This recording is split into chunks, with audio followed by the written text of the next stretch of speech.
bukan kita kembali ke masa lalu.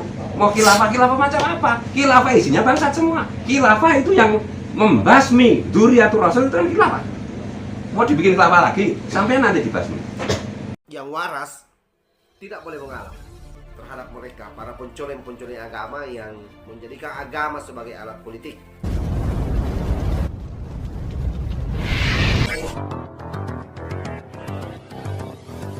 Jadi gini Bebs, tapi tadi kan saya ngutip Bang Kirman, kalau kita mau bersatu itu, ya udahlah yang pemerintah biar ngurusi pemerintah, yang umat biar ngurusi umat.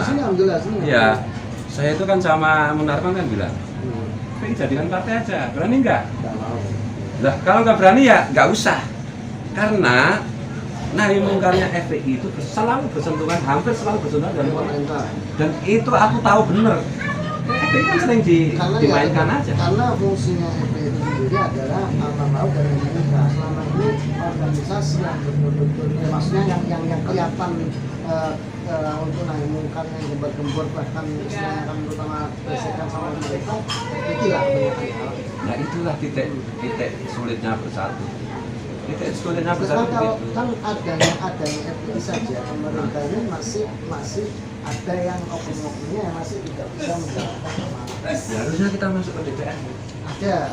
Iya, harus diperbanyak. Ya kalau dijadikan partai, ya, tapi ada orang-orang FPI yang mereka asal di anggota kayak ini, ulun sekarang ini sekarang sebagai pengganti ketua FPI karena yang sebelumnya sekarang sudah jadi anggota DPR di di pusat ya kan, Jakarta sebagai. Tapi di DPR masih galak nggak? Kemudian di DPR masih alhamdulillah. Galak ya? Terus ya. Masih. Ya intinya begitu. Karena teman-teman duluan tuh dengan harapan bisa mewarnai, bukan diwarnai. Teman-temanku di pergerakan sebelum reformasi itu kan galak banget. Salam. Oh, Iya. alhamdulillah. Udah kan gitu. Ini cinta dengan ulama, cinta Sini. Oke, sudah jalan, sini aja. Sini aja, Pak. Sini aja. Sini aja, Pak.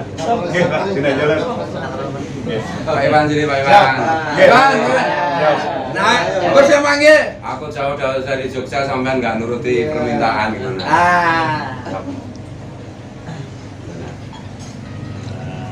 Duduk. Sini, Pak Iwan.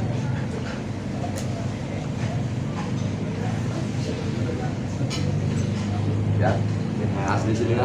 Asli sini masih banyak.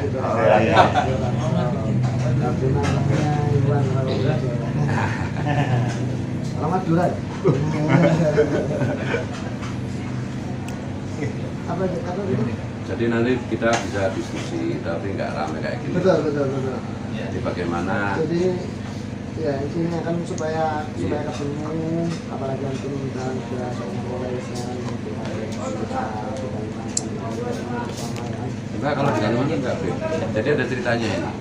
Aku itu enggak pernah mau datang call siapapun, kecuali Maulana Sepuh. Bahkan callnya Habib Anis yang ngasih ijazah. Callnya Abu Yatim Yati, aku enggak pernah datang. Nah ini datang itu ada ceritanya. Guru Yudi itu kan sahabatku. Sampai hari ini aku belum ziarah. Ya karena bagi ulun tuh Presiden ulun itu kan Maulana Sepuh.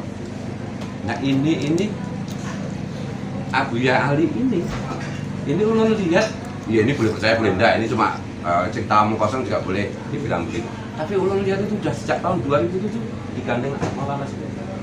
Ini kemarin kan beliau yang datang ke rumah ulun nggak ada. Terus bilang sama istri kan, habis itu ulun kan pulang dari Cilacap. Ini kemarin ada undangan call dari Tapin ini. Gak mau. Putranya saya bilang nggak mau, apa call-callan. Call itu Maulana Sepuh aja. Enggak, coba lihat undangannya. Gitu, oh ini aku harus mau. Ini Uden ya, aku wajib datangin. Ya gitu. Jadi apapun, aku itu sudah mewakafkan hidupku. Insya Allah mudah-mudahan istiqomah doanya untuk Maulana Sepuh. Karena Maulana Sepuh adalah rencana besar Rasulullah. Bukan rencana hari ini, bukan sekedar Pak Jokowi atau Pak Prabowo atau Pak Ganjar Pranowo. Enggak, bagi ulun tuh, kecil kayak gitu. Bukan sekedar korupsi kecil-kecil, enggak penting kayak gitu. Karena umat Rasulullah ini harus dijaga terus. Mungkin masih sekitar 1 miliar tahun. Jangan dikira kiamat besok tahun berapa. Ini Mars belum kita tundukkan, galaksi yang lain belum kita tundukkan. Ceritanya masih panjang. Jangan cepat-cepat meminta Allah untuk menutup cerita. Itu namanya menghina Allah. Cerita langsung berakhir. Ikatan apa sinetron ikatan cinta aja nggak berakhir kok. Padahal yang bikin cerita cuma orang. Ini yang bikin cerita kan Allah. Masih lama kita. Apa yang dimaksud Rasulullah 1500 tahun, 1000 itu kan bilangan tak terhingga. Harus dikonfirmasi dengan ilmu fisika. Nah, maksudku mari kita memahami teks keagamaan itu dengan perspektif perkembangan teknologi. Bukan kita kembali ke masa lalu. Mau khilafah macam apa? Khilafah isinya bangsat semua. Khilafah itu yang membasmi Dzurriyyatur Rasul itu kan khilafah. Mau dibikin khilafah lagi, sampai nanti dibasmi. Gitu loh. Ya, kalau dikatakan mau ke khilafah, apalagi kayak visi dan misi, kecuali antum mungkin kalau bilang itu dari organisasi HPI ya. Dalam visi misinya mereka itu ada. Kalau FPI dan lain sebagainya yang kita tahu dan kita orang FPI nggak ada. Ya, kalau menghidupkan syariat Islam itu bukan berarti khilafah. Menghidupkan syariat di agama, baik itu menginginkan pemerintahan kita seperti beberapa wilayah kabupaten di Indonesia ini kayak Aceh, dan mereka bikin perda ya kan untuk menghidupkan syariat Islam. Orang yang berdampingan selain agama Islam itu merasa enak, nyaman, itu sudah puluhan tahun. Ya. Jadi loh, kalau soal syariah itu kan tafsir mengenai Rasul. Jadi perumpamannya begini, Rasulullah itu kan mata air. Jadi di mata air ini kan airnya jernih banget. Kemudian mengalir, ini aliran itu namanya waktu. Ya kan? Sampai kita ini kan sudah 1400 tahun, sudah 1400 kilometer air ini berjalan. Nah, di tengah jalan ada orang yang meludah, ada orang yang kencing, ada. Jadi kita mengira bahwa air ini adalah murni seperti di zaman enggak tuh. Kita kan harus kembali ke sana. Makanya ulun bilang teologi Maulana Sekumbul, metodologi Maulana Sekumbul itu yang akan mengembalikan kita kepada cara pemahaman Rasulullah. Bahkan Maulana Sekumbul bilang nggak ada bid'ah itu. Semua ulama, semua wali itu melakukan sesuatu itu atas perintah Rasulullah. Emang Rasulullah berhenti bekerja? Kan enggak. Hadis tentang kopi kalau dicari di Sahih Bukhari enggak ada. Tapi apakah kita tidak percaya bahwa memang ada hadis tentang kopi? Enggak mungkin. Nah, oleh karena itu pendekatan syariah itu harus sangat hati-hati. Karena ikhtilafnya luar biasa. Karena dalam sejarah orang Islam saling bunuh gara-gara mazhab. Iya. Itulah fungsinya ulama setiap zaman ada. Makanya sekarang misalnya, ampun maaf ya, apa yang disebut syariah di Aceh, apakah lebih Islami daripada Pancasila? Menurut lo enggak. Pancasila itu esensi dari Islam itu sendiri. Hati-hati membreakdown hukum. Hati-hati. Tinggal dipakai nggak Pancasila itu? Inggih. Contoh misalnya yang paling ekstrim begini, bagaimana madhab itu bisa sangat bertentangan. Imam Syafi'i mengatakan anjing itu najis mukhladah, ya kan? Ya. Imam Malik mengatakan najis saja enggak, apalagi mukhladah. Bayangkan itu. Kalau kita mau kembangkan terus menerus syariat menurut kita, ya berantem kita. Kalau saya memahami NKRI itu adalah Piagam Madinah, itu adalah perjanjian Hudaybiyah yang dimana Rasulullah berpesan wanti-wanti kepada sahabat ikuti taati. Meskipun Hudaybiyah itu kan menyebut Rasulullah aja nggak mau kan. Begitu Islam itu melakukan perjanjian, maka Islam punya kewajiban untuk melaksanakan, untuk mentaati tanpa reserve. Makanya nanti aku pengen diskusi tapi berdua aja supaya panjang lah, supaya panjang ya. Supaya kita itu ada sesuatu tuh yang bisa disampaikan secara umum aja.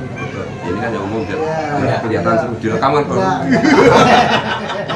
Tapi nanti kalau Habib istirahat bilang aja. Capek bilang. Inggih. Ya Habib ya. Inggih. Habib itu capek juga udah tuh. Tadi malam menjelis.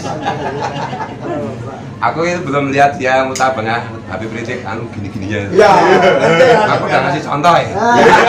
Mancing.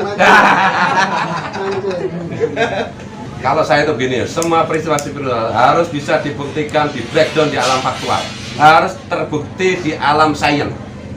Seperti Ibnu Arabi itu di Futhul Makkiyah itu, beliau kan bilang tentang kurang lebih itu tentang dua benda yang bisa dijadikan alat komunikasi untuk ngomong-ngomong tanpa tali, itulah HP. Itu kan bisa di breakdown. Nah sorry ya kadang-kadang itu, aku itu baca kitab fikih itu sorry ya, ini kok katrok banget nggak sesuai dengan teknologi ini. Nggak kayak begini kalau Imam Al-Ghazali, nggak kayak begini kalau Imam Syafi'i. Contoh misalnya Beb, Rasulullah kan ada bersabda, sampean lah yang ahli hadis. Aku kan udah ngomong, aku nggak pakai hadis-hadisan. Nah, aku konsisten itu. Rasulullah itu satu ketika bilang, orang sholat itu lagi bercakap-cakap sama Allah, jadi ya jangan bercakap-cakap sendiri.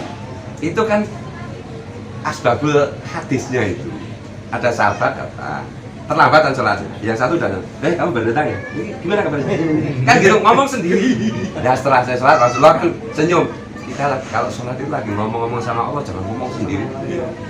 Terus sekarang coba, di dalam fikih menjadi sangat keras kan? Begini nggak boleh, begini nggak boleh, begini nggak boleh. Makanya kalau tuan-tuan guru di sini itu kan dulu berpesan, kalau ke Mekah udah fokus pada cara kita beribadah sendiri, nggak usah lihat, karena bisa bingung juga. Kan Allah Akbar, Imam Malik, Allah Akbar, Imam Syafi'i, Allah Akbar gini, Imam Hanafi, mungkin penggemar burung penguin. Ini humor deh. Dan beliau-beliau itu kalau dihumori kayak gini nggak pernah marah, nggak pernah marah. Tanda kita mencintai itu kita dengan enak saling belucuan. Kayak aku sama Guru Denen, kalau ketemu kan saling membuli. Cinta sama beliau. Nah kadang-kadang kan ini budaya juga kan. Saya itu bilang Rasulullah itu bukan orang Arab aja, orang pada marah. Rasulullah kan orang Palestina. Kan dari Nabi Ibrahim, ya Kak? Nabi Ibrahim orang. Iya, kalau semit secara umum iya sih.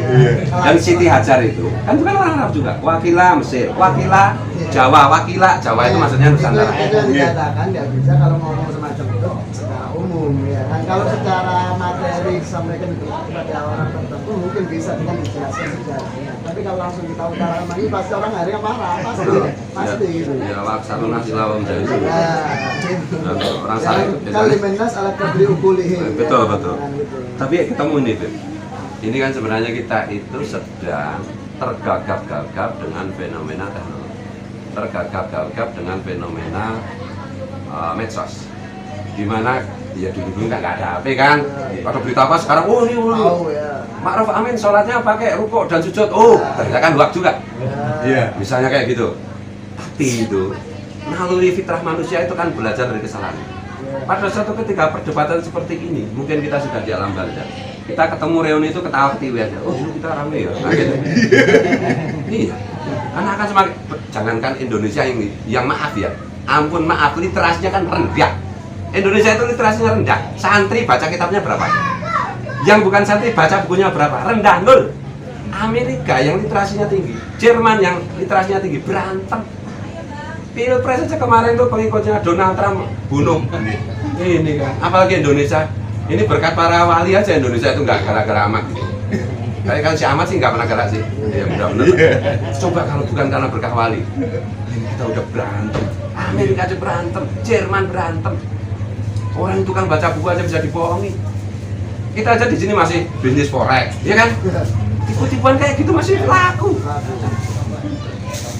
Nah kalau aku itu kalau bicara harus rasional, harus by data, harus by science. Kalau itu enggak, karena aku memahami Islam itu adalah sumber. Dulu waktu kecil ilustrasinya begini, ilustrasinya. Waktu itu aku baru 4 tahun. Di kampungku mulai ada TV. Pertanyaan pertamaku langsung, Rasulullah bisa bikin TV nggak?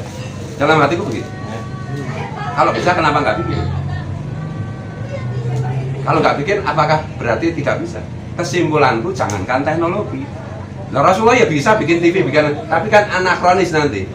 Makanya Rasulullah bilang besok misalnya perang dengan musuh begini, naik kuda ya, kuda itu panser kalau sekarang. Jangan diartikan terus kita ya boleh saja olahraga naik kuda, tapi buat berpikirnya itu cerdas karena Rasulullah itu maha cerdas.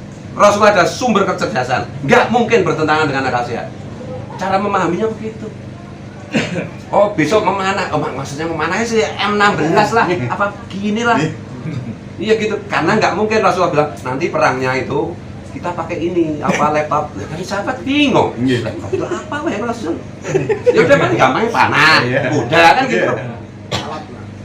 Iya, cara memahami agama itu harus jangan meremehkan Rasulullah. Kadang-kadang itu merasa marah dengan teman-teman itu karena kok menafsiri Rasulullah kok cuma seperti dirinya. Rasulullah itu nggak bisa kita maknai. Jangankan kok itu, wajah beliau aja nggak kita bisa rumuskan, apalagi maha pemikiran beliau. Karena Allah, Rasulullah, terus kita semua. Karena Allah, Rasulullah, atau surga neraka. Kok diartikan Rasulullah? Mohon maaf ya Beb, termasuk jenggot barang itu. Kan saya protes keras. Iya kan ada hadis innallaha jamilun yuhibbul jamal. Kan gitu kan. Allah itu maha indah dan suka keindahan. Kalau aku pelihara jenggot ya nggak indah sama sekali. Rasulullah ya, gimana kamu itu? Kok gagal paham gitu? Bisa begini. Jadi kita harus berani menafsiri Rasulullah dengan akal sehat. Karena akal sehat sumbernya adalah Rasulullah. Karena Rasulullah adalah maha akal sehat. Hak apa itu wahyu itu akan dibuktikan. Makanya saya bilang kiamat itu masih lama. Karena banyak ayat Al-Quran itu belum terkonfirmasi secara teknologi. Ulibati Rum sudah. Hadis Rasulullah tentang Konstantinopel sudah. Yang lain-lain. Kuliruh min amri rabbi. Belum terkonfirmasi. Artinya yas'alunaka 'anir ruh kuliruh min amri rabbi, dan seterusnya itu nanti tafsir dan takwilnya. Kita itu bisa seperti film apa itu? Yang masuk kamar terus materi kita diurai, kemudian pada detik yang sama ditaruh di sana, bisa gitu. Karena materi ini Tuhan mengizinkan kita untuk mau taat.